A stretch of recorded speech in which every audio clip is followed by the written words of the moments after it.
How to find your PUBG Mobile ID. Find PUBG Player ID. If you want to find your PUBG Mobile ID, which is unique to each and every account, what you want to do is after you launch PUBG, this is the interface you can see.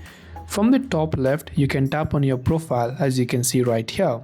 So user ID and username is different to each other. Over here you can see this particular thing next to my profile picture is my username, but my user ID, which is my PUBG Mobile ID, is right at the top of it. You can see it's written in UID, a random series of numbers. This is our user ID, and this is also unique to each and every individual account.